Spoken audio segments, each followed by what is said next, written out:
Trev, what was your message to them after that? Oh, it's disappointing. You know, you're playing a team, and full credit to Cairns. They came out there and played with really high intent.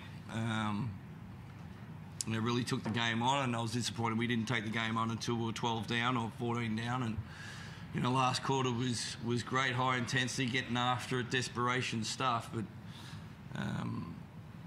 we allowed them to get their tails up early in the game, and it's hard to wind them back there. And just disappointed with our intent. It felt like yesterday after you talked to everyone about the club that almost the tension should disappear. It felt tense in the building, and you mentioned not having a real go until late. Did you feel that? Were you surprised at how you started, given the morale sort of side of things, how it went yesterday?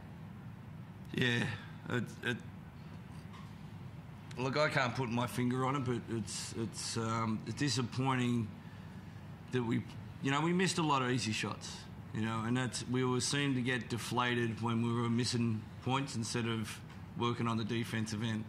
So that changed around in the second half. I think we got it back to 8, maybe 4 in the third quarter, and then they pushed it out to double figures again. So I think the work rate was there in the second half. Disappointed how we come back. You know, and especially what we talked about, we're all in together and we're staying this team, and it's not to have that at the start of the game. Or not even the start of the game, it's the first half. It was disappointing. How is the group emotionally? Obviously that's as hard a loss as we've had this season. You know, we had a good week at training. Trev's come out and spoken to us behind closed doors, and then come out publicly and backed us, and knowing, you know, you got your head coach, all the coaching staff, full confidence in you. We really wanted to come out tonight in front of our home crowd after 5 consecutive games on the road and prove a point. Instead, you know, Cairns were probably the more aggressive team in that first quarter. You know, Trimble got going. He was fantastic in that whole first half. Took us a while to adjust, but you know, we can't play our best basketball, as Trev said before, in the locker room when we're 12 points down. That desperation's got to be there from the tip-off. So instead of bringing it back from 12 to a 1-point game, hopefully we're building that 11 points. It's a plus 11, not just a comeback.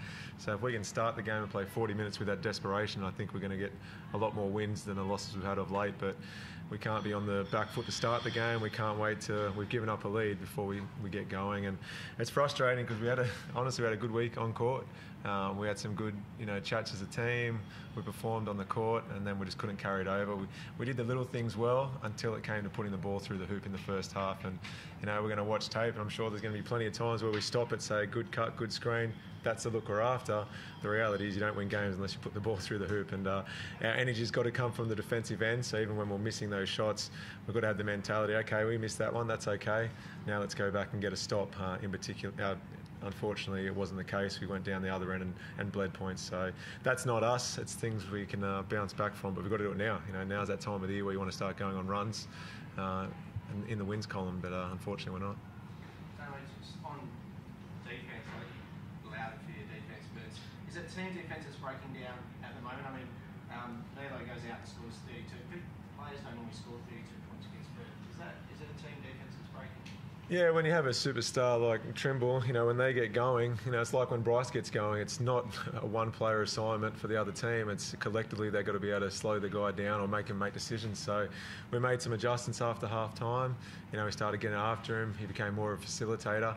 But someone of his quality, even though he wasn't scoring as efficiently as he was in the first half, any bit of space he had, it seemed he was knocking down that three-point, a lot of them with daggers. So he was a great player. He played really well, in particular in that first half, but even the looks he did get in the second half, he punished us. So all year, it's got to be a team defensive effort. I'm disappointed with my individual performance at the defensive end.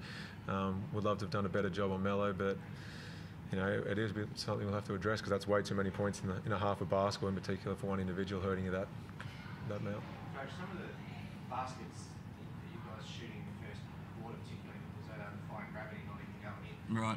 Are you disappointed with the shots that are being taken? I think you shot at 21% at one stage during that first two. Are you disappointed with the shots that are being taken?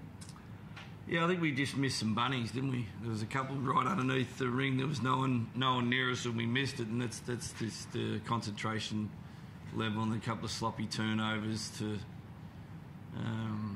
you know, which, yeah, you got to get the ball in the hole, don't you? It's I thought we were getting in the first half. first quarter even, I thought we were getting some really good looks. But you got to be able another way to score. I think we only went to the foul line twice in the first half. With our heat on the rim wasn't there.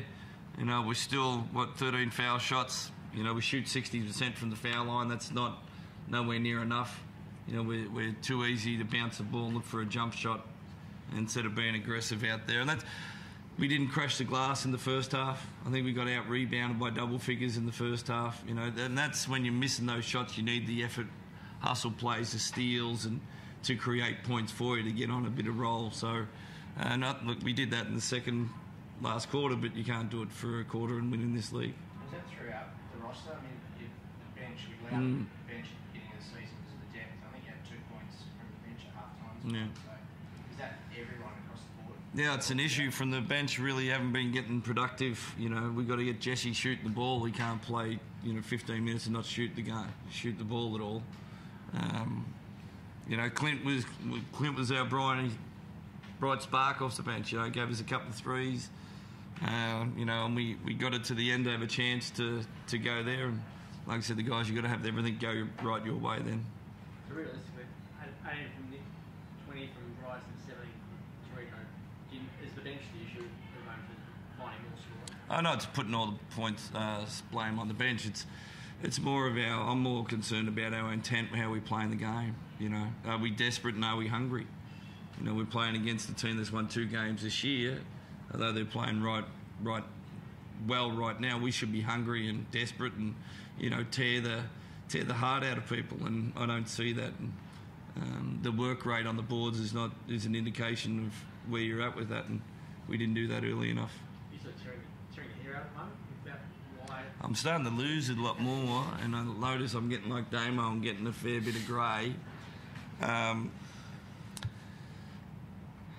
It's a crossroads for us right now. It really is, because I love our group, but we're not playing as hard and as ferocious and intently as we should until we're looking down the barrel on, well, let's play now, and we don't have that drive at the start, which is a concern. And if we fix that, the chemistry's good, the guys like each other, there's no breakdown of the groups or anything, but now we're really tested, and we're going to find out what we're made of in these last 8 games. What move have you got to make now from a coaching team?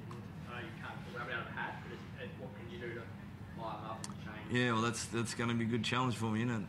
So it's just getting everybody going. We get 1 or 2 guys going, and the others are kind of dragging. It's early this year we had a lot of guys going, and they step up when we have injuries. I don't know what our win-loss record is when we've had injuries out, but it was pretty good. And then we get everyone back, and everyone just we'll wait for Bryce to do it. Bryce is out. We go up to Cairns and win by 15 on the road, because we get there and do it. We're hungry. We get after it. Now we get people back and said, I can go back and instead of saying, well, no, that's not how it rolls. So, we've got some issues with that first and foremost, and I think if we can fix that, a lot of other stuff will follow. We'll see different mix-up to the starting 5 over the next couple of games. Yeah, look, I'll push buttons, and I don't know where I'll land on it, but I'll certainly push buttons. All right, cheers, guys.